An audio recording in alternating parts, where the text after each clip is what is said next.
T-17, final guidance release. We'll expect engine ignition at 8.9 seconds. 10, 9, 8, 7, ignition sequence started. All engines are started. We have ignition. 2, 1, 0. Yeux grands ouverts. C'est le podcast du média des jeunes écologistes qui vise à donner la parole à toutes les figures qui incarnent cette grande idée qui est l'écologie. Idée qui se dessine dans le paysage culturel et politique actuel comme la seule voie porteuse de renouveau et d'espoir dans un monde de plus en plus écartelé entre les tentations de repli et les dynamiques persistantes d'une volonté de croissance et de puissance. Nous sommes cette génération climat qui grandit dans un monde en crise et qui sera aussi le moteur du renouveau avec l'ensemble des voix qui font grandir l'écologie comme idée et comme projet politique. Les voix de l'écologie s'entendent ici en deux sens. Ce sont l'ensemble des paroles militantes, habitantes, méditantes de l'écologie. Mais ce sont aussi ces bulletins de vote qui pourraient bien, un jour, mettre l'écologie au pouvoir.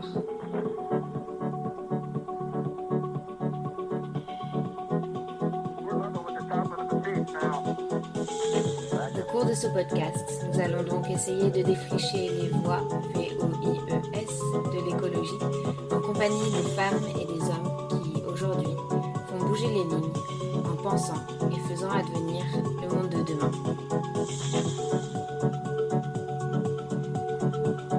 On remercie l'artiste Oswald pour notre bande-son et l'ensemble de l'équipe du média pour sa mobilisation.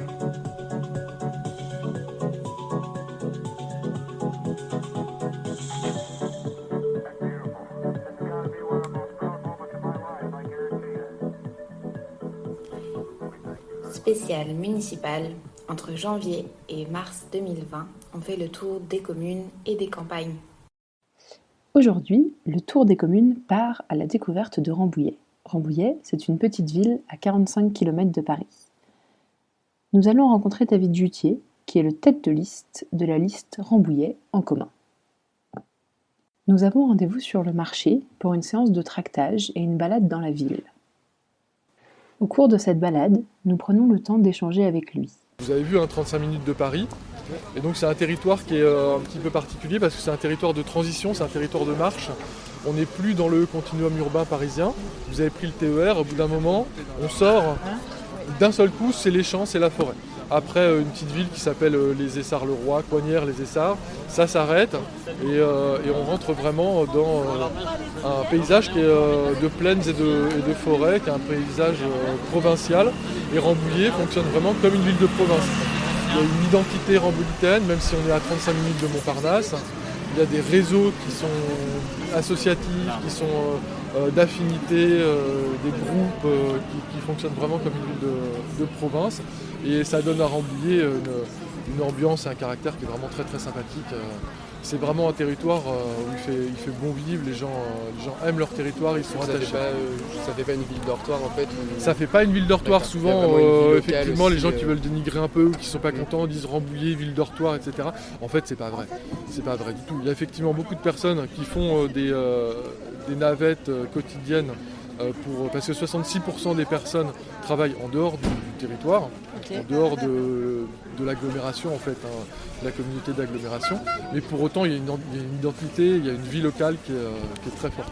Il y a plus de 300 associations, il y a énormément d'activités sportives, culturelles. Donc non, tout ce qui a été mis en place au cours de l'histoire de Rambouillet, c'est très implanté, c'est très fort. On n'est pas à une ville dortoir. Il ne faut pas qu'on le devienne surtout. Ça, c'est un grand enjeu en termes d'urbanisme. Et en termes de démographie, c'est essentiellement des personnes jeunes. C'est très mélangé. C'est vraiment très mélangé. On a absolument toutes les catégories sociales, on a toutes les tranches d'âge. Et il faut absolument casser cette image de Rambouillet, petit Versailles. On n'a pas du tout la même sociologie que Versailles. Donc non, on est vraiment une belle ville. Il revient ensuite pour nous sur l'histoire politique de Rambouillet. Après la Première Guerre mondiale, la première maire importante qui est restée en place pendant 40 ans, c'est Jacqueline Tom-Patnôtre, qui était radicale de gauche. qui a profondément transformé Rambouillet, qui a fait tous les grands aménagements qu'on connaît aujourd'hui, qui a construit tous les logements sociaux. On est à 22% de logements sociaux, c'est principalement grâce à elle. Il y a des ensembles dispatchés un petit peu partout dans Rambouillet. C'est elle qui a construit le lycée, le stade, c'est elle qui a vraiment structuré Rambouillet. Et début des années 80, c'est Gérard Larcher qui a pris la ville avec Christine Boutin. Et donc, depuis presque 40 ans aussi, sont les Républicains qui sont à la tête de la ville, avec un rythme de développement, d'innovation et d'inscription dans la marge de l'histoire qui est beaucoup plus lent. Voilà. Et donc le grand enjeu aujourd'hui, c'est de savoir qui va assurer l'avenir de la ville avec des enjeux politiques qui sont forts, parce que Gérard Larcher il est président du Sénat. En face, chez La République En Marche, on a Aurore Berger qui est porte-parole nationale et qui s'investit auprès de son candidat La République En Marche, qui est aussi son suppléant à l'Assemblée nationale. Et puis nous, les écologistes, qui travaillons depuis maintenant 6 ans et qui avons remporté pas mal de victoires symboliques. On a remporté des combats importants pour préserver les terres agricoles, pour préserver la culture également. Ils voulaient casser un théâtre de quartier pour construire un immeuble. On a réussi à préserver ça, à préserver les espaces verts. On a fait plusieurs recours en justice. Enfin, on s'est battu vraiment depuis 6 ans. Et puis maintenant, l'enjeu, c'est de passer de l'opposition à une position majoritaire pour construire et mettre en œuvre nos projets. Donc voilà la situation politique globalement à Rambouillet. Vous avez combien d'élus? Aujourd'hui, on est 2 élus dans l'opposition, sachant que le maire sortant, qui était donc le successeur de Gérard Larcher, son dauphin adoubé, il a fait 46% la dernière fois. Je pense que Véronique Matillon, qui va prendre sa succession à la tête de liste, qui d'ailleurs a pris sa succession pour porter la liste, elle risque de pas faire autant. Donc en fait, pour l'instant, tout est vraiment très très indécis. Donc nous, on fait une campagne de terrain tout le temps. Donc là, on est au marché parce que les militants adorent être au marché. Mais pour moi, le focus, c'est vraiment le porte-à-porte. On essaye d'être le plus possible en porte-à-porte. Là, on a fait pas assez à mon avis, on a fait 2000 portes seulement. Mais on va vraiment accentuer sur les 3 dernières semaines. Là, Il y a combien d'habitants en tout Alors, Rambouillet, c'est 27 500 personnes. C'est 18 000 personnes sur les listes électorales. Ce samedi matin, sur le marché, les 4 grandes listes qui font campagne sont toutes positionnées à une dizaine de mètres les unes des autres. Les militants et les militantes se saluent, discutent, et l'ambiance est très bonne enfant. Et c'est pour ça aussi que la démocratie locale est aussi vivante. Il y a peu de villes où, aux dernières élections, il y a eu 5 listes au 2e tour. On était 6 au premier tour, 5 au 2e tour. Là, on est à nouveau 5 listes au premier tour. Oui, il y a une démocratie qui est très vivante. C'est une démocratie qui se limite essentiellement aux périodes de vote, ou est-ce qu'il y a déjà des outils de démocratie participative? Il n'y a aucun outil de démocratie participative qui a été mis en place par la mairie. Ça, c'est un des axes forts de notre programme. J'ai pas l'impression que ce soit quelque chose qui va déterminer le vote, mais c'est quelque chose que les gens attendent. Okay. Alors, ils attendent de la démocratie locale, mais c'est pas parce qu'une liste va proposer un programme le plus complet et le plus structuré en matière de démocratie locale qu'ils vont voter pour cette liste. Mais c'est quelque chose de très important à mettre en place. Nous, notre proposition la plus forte en matière de démocratie locale, c'est la mise en place de budgets participatifs quartier par quartier, parce que ça permet de sortir de la simple concertation ou de l'information descendante, et ça permet de donner le pouvoir localement aux gens de décider et donc de débattre pour prendre les décisions en ayant du pouvoir. Et le pouvoir, c'est l'argent, le pouvoir de faire les choses dans leur quartier. Ça veut dire aussi élire les conseillers de quartier. Aujourd'hui, ils sont nommés par le maire, c'est un peu le fait du prince.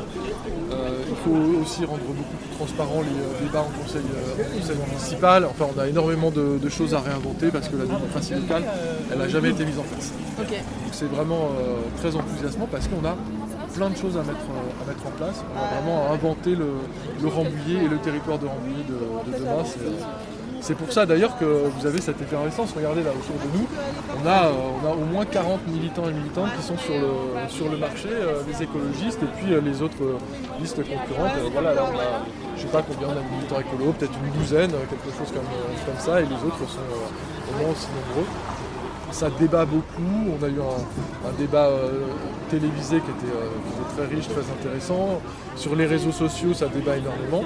Et il y a quand même quelque chose qui est très important sur Rambouillet, c'est que tout ça, ça se fait dans un climat qui franchement est plutôt apaisé, qui est plutôt serein, et c'est aussi une des caractéristiques de notre territoire. On est un endroit où on fonctionne, je vous le disais tout à l'heure, un peu comme une ville de province. On se croise tous les jours, quand on va chercher les enfants, quand on va au sport, quand on va au cinéma, quand on va voir un spectacle. Et donc tout se fait dans le respect des uns et des autres. Est-ce qu'à Rambouillet, il y a eu des manifestations de tous les mouvements sociaux récents? Ou est-ce que ces manifestations elles vont se dérouler dans d'autres villes? À Rambouillet, très souvent, on a des événements locaux qui reprennent les grands mouvements nationaux. Ouais. Donc on a eu déjà plusieurs manifestations pour la défense du régime des retraites. Okay. On a un mouvement très fort de défense de l'hôpital public à Rambouillet, puisqu'on a un hôpital qui est mis à mal, comme tous les hôpitaux publics de France. On a des personnes qui sont vraiment très actives pour préserver leur ville, leurs acquis sociaux. Il y a une nouvelle manifestation retraite qui va avoir lieu dans quelques jours. Rambouillet aime agir localement. Quelque chose qui était très beau et très spectaculaire après les attentats de Charlie Hebdo. Ouais.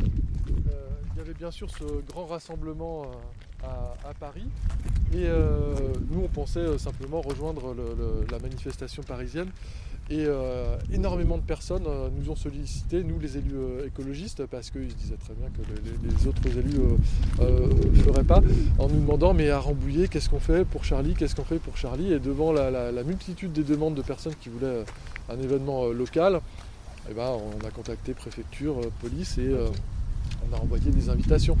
On se disait, oui, les gens iront plutôt sur Paris, mais c'est bien qu'il y ait quelque chose sur Rambouillet, on aura 500 personnes. On a eu 10 000 personnes. La plus grosse rassemblement jamais organisée sur Rambouillet. L'ensemble du centre-ville était rempli de personnes venues rendre hommage aux victimes des attentats de Charlie. Et donc les gens étaient très attachés à pouvoir le faire à Rambouillet. Est-ce que tu pourrais nous présenter ta liste? Rambouillet en commun. On a évidemment le soutien d'Europe Écologie Les Verts, mais on a rassemblé plus largement. Donc Valbourg fait partie du parti animaliste qui nous a rejoints. On est également soutenu par Génération.s, le mouvement de Benoît Hamon, et par Génération Écologie de Delphine Bateau. Donc on a vraiment rassemblé toute la famille écologiste et sociale et solidaire locale. Okay. Et comment s'est constituée la liste? Comment s'est constituée la liste? Bonne question.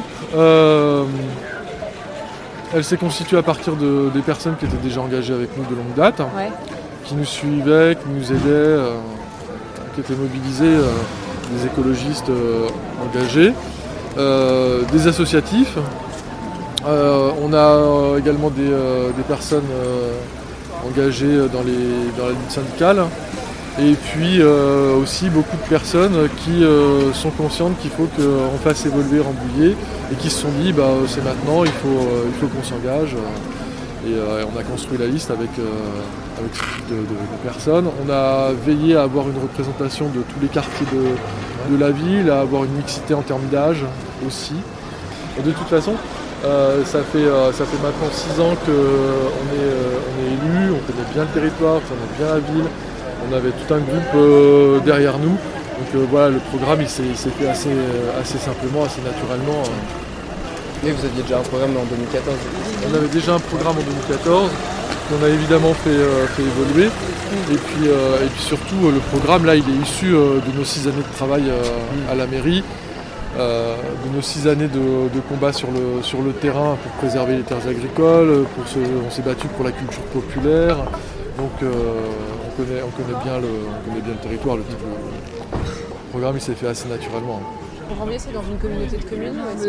Oui, on est une communauté de communes de 80 000 personnes avec Rambouillet qui est la ville-centre, donc 27 000 personnes.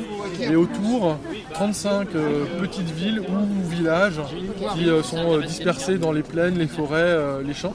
Donc on est un territoire rural qui s'organise autour d'une ville-centre.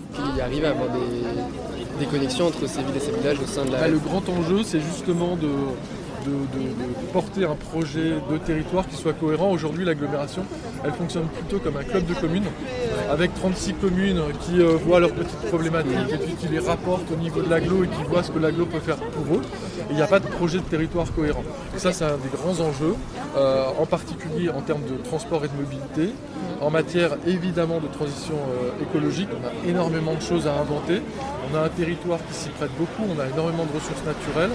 On a un territoire qui est très agricole, donc on a énormément de choses à mettre en place avec les agriculteurs et les agricultrices sur le territoire.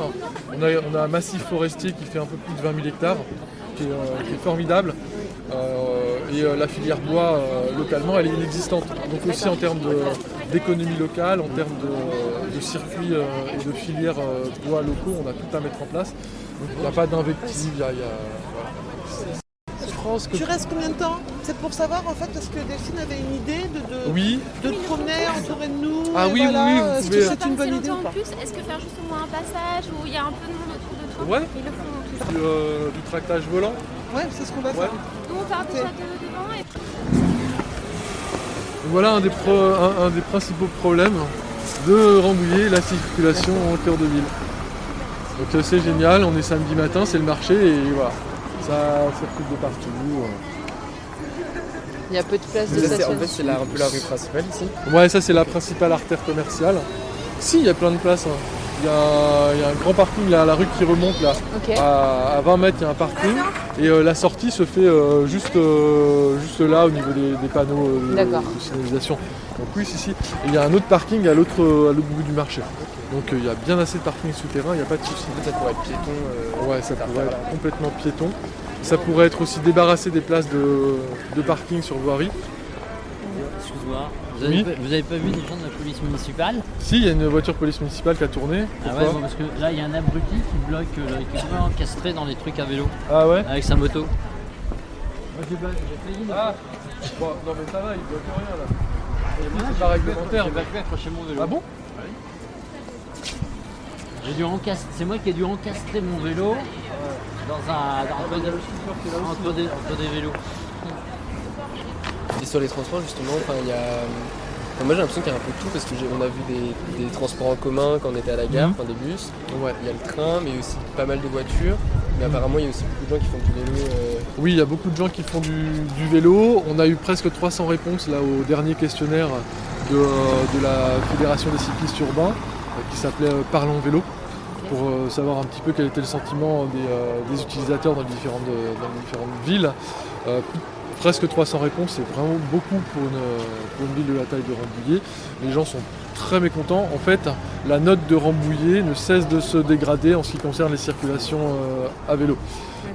C'est vraiment pas dans l'ADN de la majorité actuelle. Et il y a très peu de pistes cyclables, il y a beaucoup d'endroits qui sont accidentogènes, les écoles sont pas sécurisées, donc il y a absolument tout à faire. Et pourtant, il y a beaucoup de personnes qui prennent le vélo. Parce que c'est assez naturel, on est dans un cadre qui est assez privilégié. Tout est à moins de 3 km. Personne n'habite à plus de 3 km et demi, 4 km du centre-ville. Donc le vélo, c'est vraiment le moyen de déplacement qui devrait être prioritaire et favorisé. Et voilà, les gens viennent au marché pour beaucoup en vélo, avec un petit chariot accroché, avec les sacoches. Ah voilà, donc il y a quand même je me demande, il y a quand même des bus qui passent en centre-ville. Oui, il y a deux petits bus électriques. D'accord. Dont la fréquence n'est pas assez importante en fait. Parce qu'ils font un petit circuit en centre-ville qui est très utile, c'est très bien. Mais avec une fréquence en heure de pointe qui est tous les quarts d'heure. Et donc ils font un trajet qui de toute façon se fait en 25 minutes à pied. Ouais. Donc quand il faut attendre un quart d'heure le bus pour aller à un endroit qui en fait est accessible en 10 minutes à pied, c'est pas forcément très utile. Pour ça il faudra revoir un peu les trajets et les fréquences aussi. Là on est dans la rue de Gaulle et cette rue là elle est terrible hein, la rue de Gaulle, c'est vraiment l'artère commerçante principale de Rambouillet et c'est un lieu où les commerçants ils souffrent beaucoup, ils souffrent de plusieurs choses. D'abord, ils souffrent de la concurrence des zones commerciales qui se sont étendues en périphérie. On a réussi à éviter certaines implantations qui étaient complètement scandaleuses, mais malheureusement, il y a des commerces qui se sont implantés encore en périphérie, et donc le centre-ville en souffre. Le centre-ville, il souffre aussi de difficultés pour s'y déplacer. Lorsque on a des voitures qui sont garées partout, quand on a des pavés qui datent du Moyen-Âge pour rouler dessus, pour déambuler à pied, c'est très inconfortable. Les trottoirs, ici, c'est une vraie patinoire. Fascinant dès qu'il pleut. Dès qu'il pleut un petit peu, donc on a des difficultés de déplacement, le plan de circulation est à revoir. Et puis, surtout, il n'y a aucune volonté de la mairie de favoriser l'implantation des commerces qui manquent, des commerces qui pourraient être attractifs. Et donc on a une proposition importante pour revitaliser le commerce de centre-ville, c'est de créer un fonds de préemption des baux commerciaux qui se libèrent. Ouais. Donc la mairie rachète lorsqu'un bail se libère, et ensuite c'est une commission municipale avec des élus, avec des représentants des habitants et des représentants des commerçants qui sont structurés en une association qui s'appelle l'ACAR, qui décide à quel commerce elle va le revendre, de manière à ce que l'offre de commerce dans le centre-ville devienne petit à petit de plus en plus attractive. Et ça, c'est vraiment indispensable, parce qu'on est un centre-ville qui est vraiment dévitalisé. Oui. On va bénéficier d'aides de l'État importantes, d'aides de l'État aux centres-villes qui sont en souffrance, au même titre, pour vous donner une idée, que Trappes, Sartrouville, Limay dans les Yvelines. Oui. Donc on est vraiment un centre-ville avec un taux de rotation des commerces qui est très important, avec, vous allez le voir, un nombre de banques, d'assurances, ils ont frappé chez moi, j'ai dit. Un nombre d'agences immobilières aussi qui est très important et qui ne fait pas réellement vivre un centre-ville. Oui. Donc voilà, là on a une boutique qui n'est pas reprise, on a celle à côté du Pré du Lyonnais. Et beaucoup de boutiques tiennent 1 an, 2 ans, et donc souvent elles sont reprises assez vite. On n'a pas, comme dans certaines villes, des boutiques qui sont fermées sur toute la rue pendant très longtemps, mais en fait c'est juste un leurre, parce qu'on a un taux de rotation qui est vraiment très très important. D'accord. On a un café qui fait beaucoup vivre la place qui se trouve à l'autre extrémité du marché, la place Félix-Faure, qui a fermé sans trouver de repreneur, et il est fermé, c'est triste, depuis plusieurs mois maintenant. Donc le centre-ville, il faut aussi le rendre plus attractif que les galeries commerçantes dans lesquelles on se rend en voiture, on pose la voiture, c'est gratuit, et puis on déambule en sécurité dans la galerie. Ici, on déambule dans le centre-ville, et pourtant on a les voitures qui tournent, on a du bruit, c'est pas un environnement qui est suffisamment différenciant par rapport à une galerie commerciale pour attirer les personnes dans le centre-ville. Est-ce qu'il y a des lieux culturels en centre-ville Oui, bien sûr, on vient de passer là. Voilà, un lieu culturel en centre-ville, on peut aller faire un petit saut. Je vais vous montrer quand même, parce que derrière les grandes façades, souvent on a des pépites à Rambouillet. Et donc ici, Palais du Roi de Rome. Partie de droite, elle est publique, c'est la municipalité qui entretient. Okay. Partie de gauche, elle est privée, elle appartient à un grand industriel dont je tairai le nom tellement c'est honteux l'état dans lequel il laisse ce bâtiment, qui vient de faire l'objet d'un arrêté de péril. Donc ici c'est un musée dans lequel sont présentées des collections permanentes, des expos temporaires. Donc ça c'est un lieu culturel important en centre-ville, donc on pourrait peut-être un petit peu mieux utiliser, en particulier avec les écoles, avec les scolaires, prévoir plus d'animation qu'on en a aujourd'hui dedans, mais c'est un très beau musée, c'est un très beau bâtiment. C'est incroyable. Ouais, la différence. On a vraiment le bâtiment à droite qui est en très bon état, et le bâtiment à gauche où il n'y a plus d'enduit, toutes les pierres sont apparentes. Ce sont des bâtiments qui ont été voulus par Napoléon. On a le château qui est à 300 mètres à vol d'oiseau. Donc ici, dans le cœur de ville, on est de toute façon dans un périmètre où tout est classé. Et en termes d'institutions culturelles comme des cinémas, théâtres, etc., c'est concentré en centre-ville ou est-ce Oui, c'est concentré en centre-ville. Il existe un théâtre que la majorité sortante voulait abattre, et on s'est battu pour le conserver. Il a fallu qu'on fasse une pétition, des manifestations. On a fait un recours en justice aussi pour faire tomber un permis de construire juste à côté de ce théâtre qui prévoyait la construction d'un nouveau lotissement. Ça, c'est un théâtre qui est dans un quartier populaire, on va dire, hein, ça n'a rien de péjoratif, avec beaucoup de logements sociaux, donc c'est très important de garder ce lieu culturel. Et sinon, effectivement, le reste est principalement concentré dans le centre-ville. Donc ici, on est au Palais du Roi de Rome. Juste à côté de l'église que vous voyez en face, on a un pôle culturel de très grande taille, un superbe pôle culturel qui est d'ailleurs un peu surdimensionné en termes de taille pour la seule ville de Rambouillet, mais qui est en plein cœur de ville. Ouais. Qui accueille, qu'est-ce qu'il accueille, ce pôle? Tout type de spectacles, des pièces de théâtre, des représentations musicales, des spectacles comiques, des arts de la rue sur scène également. Il y a une très belle programmation. Voilà, jardin du Palais du Roi de Rome. Et alors là, on voit aussi un des gros problèmes à Rambouillet, c'est le manque d'aire de jeu. Dans le centre-ville, on n'a pas d'aire de jeu pour les enfants. Il y avait une petite aire de jeu ici qui a été démantelée parce que les jeux n'étaient pas aux normes.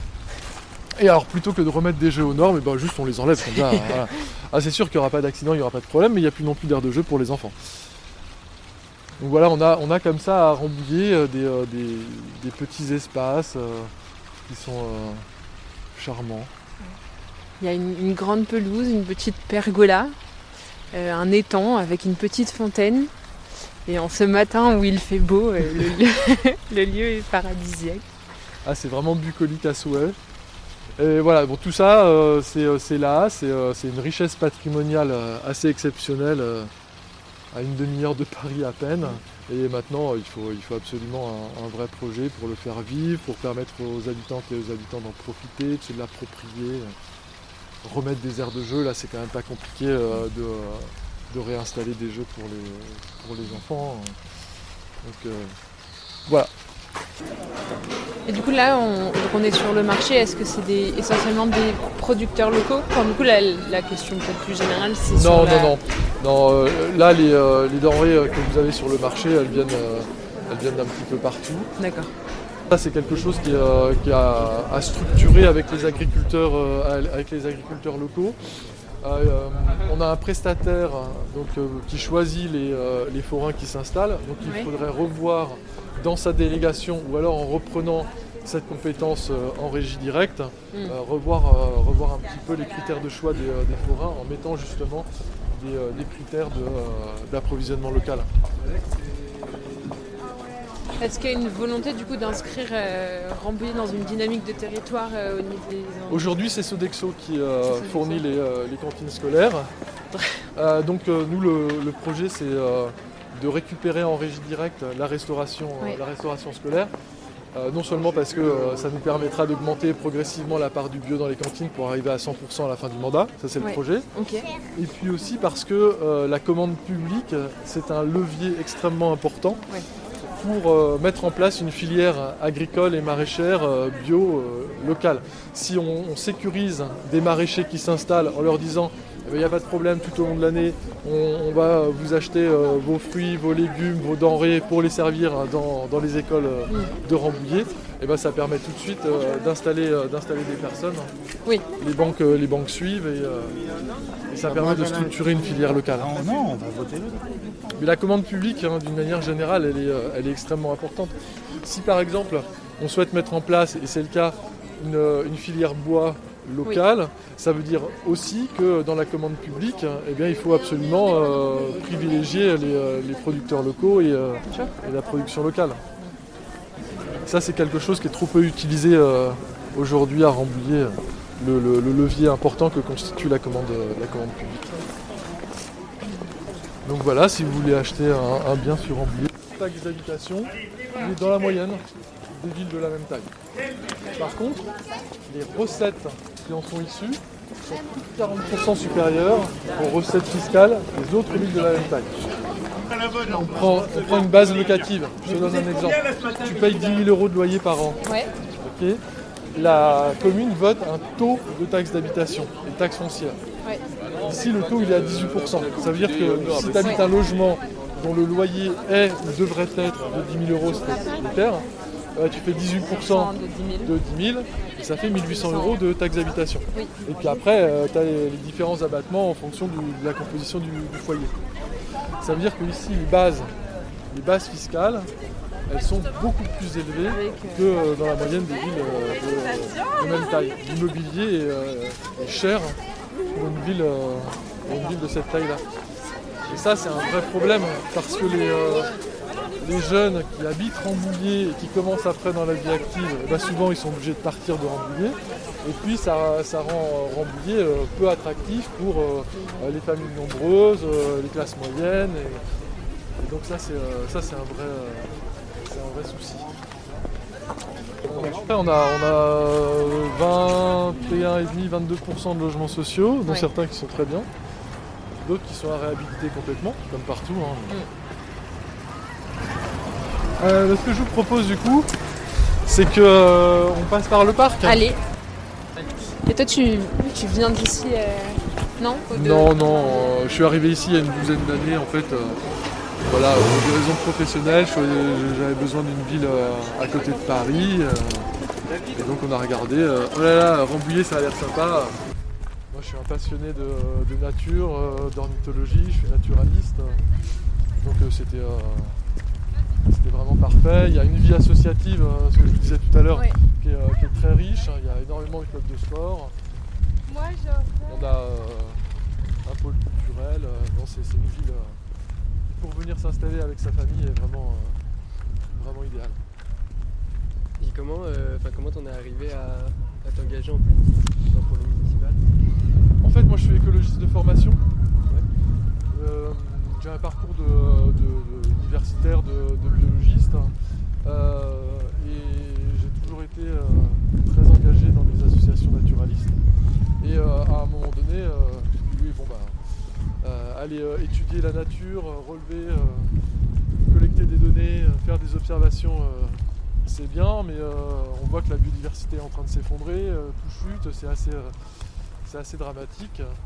Ça suffit d'être un simple observateur, il faut passer à l'action et passer à l'action, ça veut dire s'engager politiquement, localement, là où on peut. Et là où on peut le faire en premier, évidemment, c'est dans sa ville. Et donc j'ai adhéré à Europe Écologie Les Verts, j'ai commencé à découvrir un petit peu l'action politique locale. Et c'était au moment où Annie Pourcinoff était la députée écologiste de la circonscription. Donc ça permettait aussi d'intégrer une dynamique autour d'Annie. Et puis en 2014, on s'est lancé avec Marianne Polo de Beaulieu qui est élue avec moi aujourd'hui à la mairie. Et on a monté une liste écologiste à partir de rien. C'était la première fois qu'une liste 100% écologiste se montait à Rambouillet. On a réussi à avoir 2 élus, ce qui nous a permis d'intégrer le conseil municipal, de travailler, de connaître encore mieux la ville et puis surtout de confectionner un projet solide et complet pour cette échéance maintenant en 2020. Et là on est vraiment prêt. Si la majorité de personnes nous font confiance dans 3 semaines maintenant, le lendemain de l'élection, on est prêt à mettre en place le programme avec des personnes compétentes, avec des dossiers qui sont solides, qui sont financés. Donc faut y aller. Et là nous entrons dans les jardins à la française du parc du Château. Tout ça c'est géré par les domaines, c'est-à-dire par l'État. Ok. Donc voilà le genre d'endroit dont les Rambouilletains et les Rambouilletaines peuvent profiter. C'est quand même plutôt sympa. Et pour de la nature plus sauvage, il suffit de faire 2 ou 3 km et tout de suite on est dans la forêt domaniale.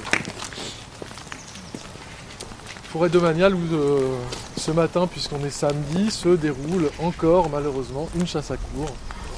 Puisque la chasse à courre se pratique dans le massif de Rambouillet 2 fois par semaine. Et ça c'est un gros combat que j'ai rejoint. Il y a une association qui s'appelle, un collectif en fait, qui s'appelle AVA, à Bonisson-la-Vénerie aujourd'hui, et qui toutes les semaines envoie un groupe de militants, de militantes à vélo, à pied, en voiture pour suivre la chasse à courre et filmer, et documenter et informer sur ce que c'est que la chasse à courre, qui est une chasse de divertissement qui consiste juste à lâcher une meute de 40 chiens derrière un pauvre animal pour le faire courir et observer en fait. Le but de la chasse à courre pour les veneurs à cheval, c'est juste d'observer la manière dont les chiens vont traquer l'animal. Donc c'est l'équivalent d'une corrida mais avec un cerf et des chiens en fait, c'est vraiment du divertissement. Donc au bout de 2, 3, 4 heures, parfois un peu plus, l'animal est exténué et il s'arrête et donc il est mis à mort de dague bien souvent, d'un coup de carabine parfois, ou alors il finit noyé quand il se réfugie dans un étang. Donc ça c'est une pratique qui doit absolument s'arrêter. C'est un rapport à la nature, c'est un rapport de violence et de domination sur la nature qui est plus acceptable. On ne peut pas considérer que l'animal est là simplement pour qu'on se divertisse avec de manière perverse en plus, puisqu'il s'agit d'observer sa traque, sa souffrance et sa mise à mort. Et aujourd'hui, quel est le rapport des habitants et des habitantes de Rambouillet à l'écologie ? Est-ce qu'il y a des actions déjà qui sont mises en place Alors par la municipalité, non. On attend toujours un plan climat air énergie territorial depuis des années. Ouais. Depuis des années, ils font durer les concertations avec des petits groupes de travail qui réunissent 10 personnes parce qu'ils n'en font pas la promotion. Et il n'y a aucune volonté politique de s'engager dans la transition écologique et c'est en complet décalage avec les attentes de la population. On a une population ici qui est extrêmement attachée à la nature, à son environnement et qui est réellement en attente d'actions fortes. Et puis il y a une prise de conscience qui s'est faite ces dernières années de l'urgence climatique, de l'effondrement de la biodiversité, de la nécessité d'économiser les ressources. Et on a une municipalité qui aujourd'hui n'a pas du tout pris la mesure de ces enjeux. Ouais. Et on a un accueil en porte-à-porte sur le marché, dans nos réunions publiques, qui est extrêmement favorable parce que les gens nous disent bah oui, vous au moins, vous avez un programme sérieux, un programme moderne, un programme qui va dans le sens de l'histoire. Et il y a un attachement à ces valeurs écologistes qui est très fort à Rambouillet. Comment à Rambouillet se traduit justement cet effondrement de la biodiversité ou ce dérèglement climatique ? Est-ce qu'il y a des signes concrets Bien sûr qu'il y a des signes très concrets. On a subi de plein fouet l'été dernier la canicule, des choses qu'on avait rarement vues, jamais d'une telle ampleur, qui étaient des feux de moisson. Okay. Les pailles et les céréales étaient tellement sèches que la moindre étincelle de la part des engins agricoles enflammait les champs. On a eu des incendies qui étaient très spectaculaires, heureusement pas très graves, ils ne se sont pas propagés, les buissons et les haies ont brûlé, mais c'est pas allé au-delà, mais c'était vraiment impressionnant. Donc c'était directement lié au dérèglement climatique et à la canicule qui a sévi cet été. Et puis nous, naturalistes, on constate aussi en forêt la baisse du nombre d'oiseaux. Alors pas la baisse du nombre d'espèces, oui. Le nombre d'espèces est toujours aussi important. On a un massif forestier, on a des étangs forestiers qui attirent beaucoup d'espèces, mais c'est surtout le nombre d'individus par espèce qui a chuté malheureusement comme partout ailleurs. Alors ça se voit peut-être un petit peu moins à Rambouillet parce qu'on part d'une richesse qui est très importante. On a de nombreuses zones qui sont classées dans la forêt, on a des zones Natura 2000, on a des marais forestiers avec des espèces qui sont rarissimes et qui sont spectaculaires, qui sont très belles. Mais la biodiversité, elle est malheureusement affectée comme partout ailleurs. Le château qui a été restauré. Et on a une institution qui est vraiment très intéressante aussi, qui est un pôle de recherche en agroécologie, qui se trouve à 2 km du château, là à peine, en remontant, qui est la Bergerie nationale. D'accord. Et qui a plusieurs missions. Il y a une mission de recherche donc en agroécologie, qui a des missions de production agricole. Il y a des prairies, il y a des cultures, il y a un troupeau de Holstein, il y a des moutons évidemment puisque ça s'appelle bergerie. Et puis qui a un rôle également d'accueil du public. Et donc ça c'est vraiment une structure sur laquelle on peut s'appuyer localement pour développer les filières agricoles en agroécologie, en bio, tester de nouvelles pratiques puisqu'il y a des laboratoires de recherche et il y a également des systèmes de production en vrai. Du coup, c'est une structure qui accueille des chercheurs ou des étudiants Les deux. C'est vraiment une structure qui est pas très très connue en dehors de Rambouillet, mais qui est vraiment un pôle exceptionnel. Et les étudiants et les étudiantes qui étudient, ils vivent ici ou est-ce qu'ils viennent Ils viennent d'un petit peu partout. Certains vivent ici, d'autres font les trajets. Donc voilà le petit château de Rambouillet, dans lequel on a régulièrement des animations, des spectacles. Et donc tout ça ce sont des bâtiments militaires. D'accord. On a sur Rambouillet un régiment qui est le 501e régiment de chars, qui aujourd'hui fait plutôt du soutien aux opérations, de l'appui logistique, et qui est un élément important à Rambouillet, qui historiquement est très implanté. C'est une population qui est nombreuse. Et donc vous avez ici une grande partie de leurs bâtiments d'habitation, bâtiments administratifs, lieux de travail. Et donc là ça continue sur, il y a bien 1,5 km, tout droit comme ça, les grandes allées, et on arrive à la forêt domaniale. Les difficultés d'ailleurs d'aménagement et de circulation à Rambouillet, c'est que Rambouillet peut être considéré comme une ville portuaire. On a un océan de verdure et un océan de forêts qui sont classés. Il est inconcevable, et personne d'ailleurs ne proposerait cela, de faire des routes traversantes qui passent au milieu des sites évidemment. Et donc on a Rambouillet qui est posé au bord. Et ça veut dire que systématiquement il faut tout contourner. Et donc il faut vraiment penser cette ville comme un port. Et je pense que ça pourrait être intéressant d'aller voir un petit peu comment des villes qui sont au bord de la mer, au bord de l'océan, font pour gérer leur trafic, leur circulation. Et qu'on pourrait peut-être piocher des idées. Du coup, on peut retourner à droite au bout. Ouais, on peut simplement faire demi-tour et on retrouve la mairie juste là. Donc là, il y a les militaires et leurs familles qui habitent dans ces bâtiments-là. Oui, absolument. Enfin, ils le peuvent s'ils le souhaitent. D'accord. Mais beaucoup de militaires habitent la ville simplement, comme tout un chacun. Ouais, je pense. Et là, on a des lieux de travail. Donc voilà, un retour au marché de l'autre côté. Ah, donc ça, c'est ce que vous essayez de conquérir. Exactement, de conquérir. Nous, ce qui nous intéresse, c'est de faire changer l'ensemble de la ville, mais on s'installera ici si on gagne, évidemment.